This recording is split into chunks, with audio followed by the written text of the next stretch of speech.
Magnolia slangiana. This is the flower tree that we will be air layering today.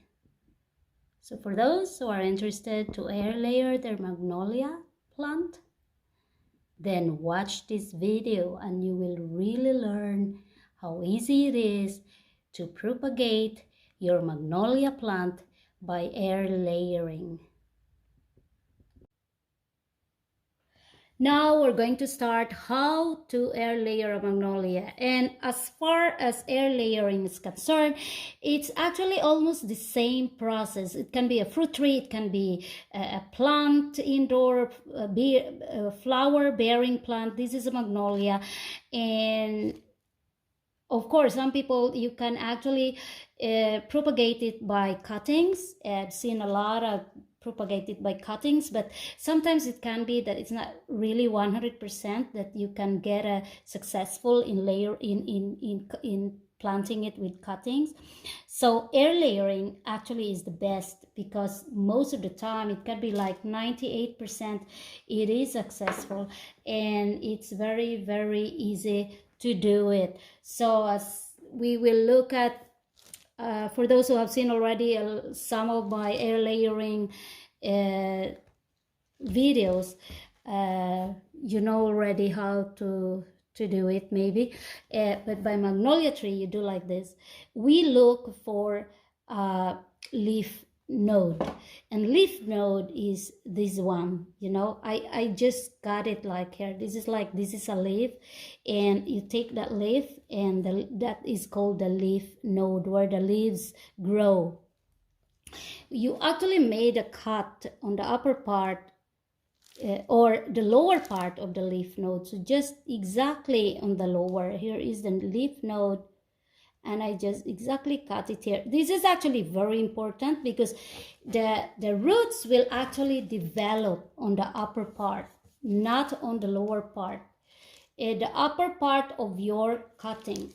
And it's because the leaf node is located there. I will just take like an inch, yeah, an inch of it here. So I make, just be careful when you have, and this knife I'm using, it's actually a very,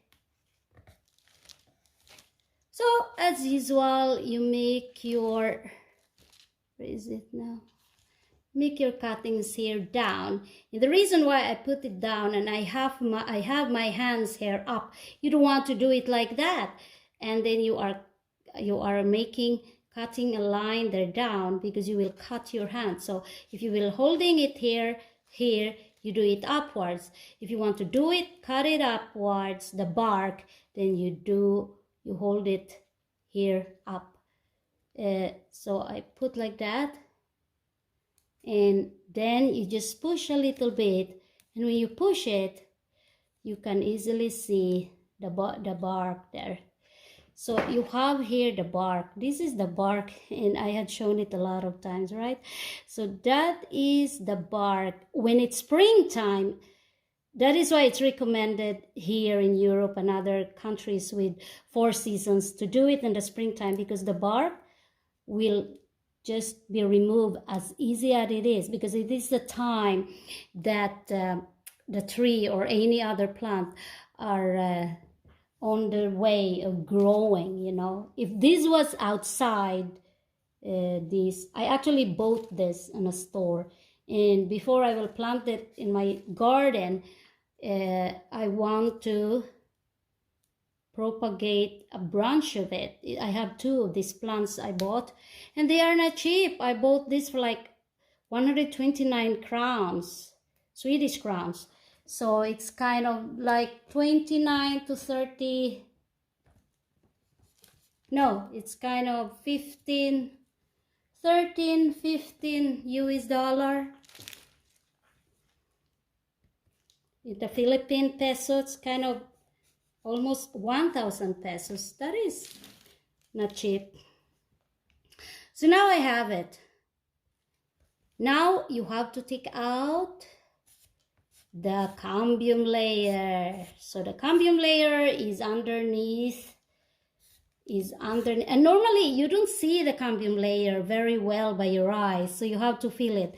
If the slippery part, that is the cambium layer, and you don't want the cambium layer to remain there because it will never develop roots if the cambium layer is there. So this is actually for all layering process, taking out the cambium layer is the most important part, or else you can never have roots growing in your air layered plant. So you really have to be very careful and scrape it and take out all the cambium layer, as what I said, that is underneath the bark. And this is the same principle in any tree, any plant. You will air layer, take out the cambium layer, and as much as you can, make it kind of a little bit clean there. And to make it sure and check it, if you have taken out or removed all the cambium layer, then you have to feel it. You have to hold it to feel it, and then you feel like, oh, it's already hardwood. So if you will feel it, that it's kind of hardwood already there, then that is the time to apply our dry powder rooting hormone. Some people, there is a YouTuber who doesn't use this kind of commercial rooting hormone, and he is actually using, how do you say it, the wound, that is where you put the rooting hormone. You don't have to put a lot of it, you know. Some people doesn't even use rooting hormone when they are making their air layering. And a lot of people in the Philippines, they do air layer, they call it like marcoting. Some countries even just use the term marcot. They don't use rooting powder. They just leave it like that. Some people say you can use how do you say, honey. Some people say you can use cinnamon. I don't know. I want to experiment if cinnamon really works. And you might ask why I have to use a rooting hormone. It's because it can actually make the process a little bit faster. And especially here in a cold country like Sweden or somewhere else in Europe, you actually need some kind of a much faster way. And it's because we have a changing how do you say? We have a changing weather. We have the seasons, and as much as possible, I want that these roots here will develop before the winter, so that I can transfer it and I can plant it in the ground. And during the summer. So I was had no intention to be doing this, but then I just noticed that, yeah, why not? I can actually make one plant from this one plant, and then I have another there, so I can make it.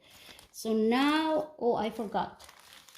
One thing I forgot to prepare is that if you have to make, you tie this one to prepare it to tie. I'm using only plastic. So if you might wonder why I'm using plastics, well, you can actually use any kind. You can use like any kind of tie. You can have it at home. I'm using plastic because I am recycling things in my home. I don't want to be buying a lot. So if there's already a material that I can use, I don't know, it's actually better to do it. I will show you how I make a tie. This you can prepare this before you put your soil and, you know, air layering mix soil. So I make a tie here like this, and then I put it around like that, and I do like that. So you have it there, and just pull it down, and it's kind of prepared there already, because you actually was supposed to do it before you put the soil with the plant. I am messing around now in my living room, but anyway, I'm the one cleaning it too, so it's okay. So now, as you see, be sure that this part that you have peeled will be covered by your soil. or your air layering mixture, you know, because you need. So I will just do like that, and I just carefully do like that, so, and be sure that you have there. So I see that I got there. It's dripping all the soil on my floor, and kind of make it a little bit tighter, and it's kind of, you know, wrapping it. You can do it in any way. And for those other people there, I have some other air layering techniques, because it's a lot of people are using different techniques in air layering, and whatever technique you use, if it works, then it's okay. As what they say, it's a lot of way, a lot of procedures, and it doesn't matter. What is important is that they will grow, right? So I have it there. I kind of tie, and you know, I'm sure any adult can tie anything. So sorry, that was not being shown a lot. I will tie here on the top. So what I did there down that you didn't see, I did the same here. Like that. And you tie it. And there, as you see, it's just packed with my... If you are living somewhere in the Philippines, it's even much easier, because you only collect all your materials around you. There are even YouTubers, and what they use of the mixture when they do their air layering is that they're actually using kind of mud, and it works.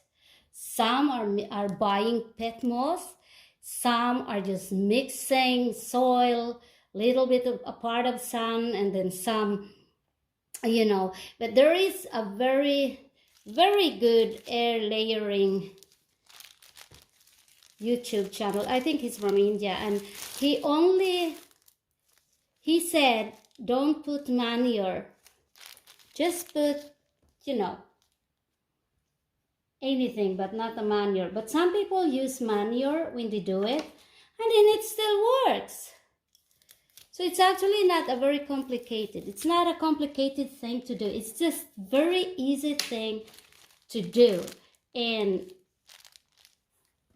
if you can do it yourself and multiply and reproduce more plants of one plant by doing that, so simple, then especially if you're living somewhere else where plants are expensive, then why not? Why not reproduce a plant from a plant? So this is, I think, is okay. And if it's done, then I just have to cut it down there. As you see, I'll just have to cut it down there when the roots will be developing.